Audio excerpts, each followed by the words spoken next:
কারীমের ভিতরে বলেন, ইন্না ফি খালকিস সামাওয়াতি ওয়াল আরদি ওয়াখতিলাফিল লাইলি ওয়ান নাহারি লাআয়াতিন লিউলিল আলবাব আল্লাযীনা ইয়াযকুরুনাল্লাহা কিয়ামান ওয়া qu'udan ওয়া আলা জুনুবিহিম ওয়া ইয়াতাফাক্কারুনা ফি খালকিস সামাওয়াতি ওয়াল আরদ রব্বানা মা খালাকতা হাযা বাতিলান সুবহানাকা ফাকিনা আযাবান নার।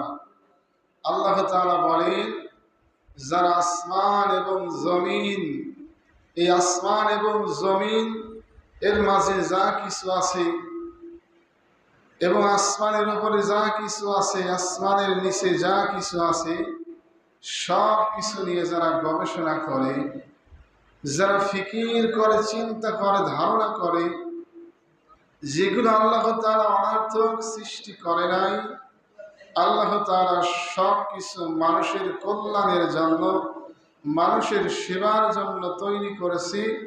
ওই ব্যক্তি যদি একটা মিনিট ফিকির করে আর চিন্তা করে যে আল্লাহ এত সুন্দর দুনিয়া সাজিয়েছে, এত সুন্দর আসমান দিয়েছে, এত সুন্দর জমিন দিয়েছে, এই এক মিনিট ফিকির করার কারণে ওই ব্যক্তির আমল নামায় আল্লাহ তাআলা ৬০ বছর নফল ইবাদতের সওয়াব দিয়ে দেয়।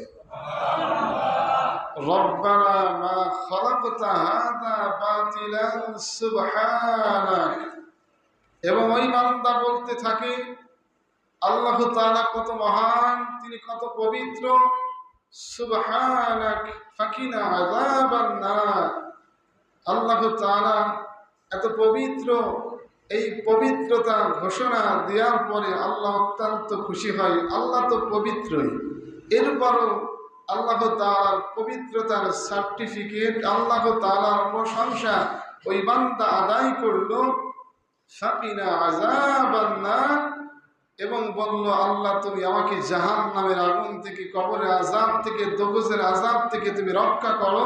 আল্লাহ তখন বলতে থাকে, বান্দা আমি তো পবিত্র, এরপরেও তুমি আমাকে পবিত্রতার ঘোষণা দিয়েছো, সুতরাং যেহেতু তুমি আমাকে পবিত্র বলেই ফেলেছো, তোমার পবিত্র জবান দিয়ে যাও, তোমাকেও আমি আল্লাহ গুনাহ মাফ করে তোমাকেও পবিত্র বানিয়ে দিলাম।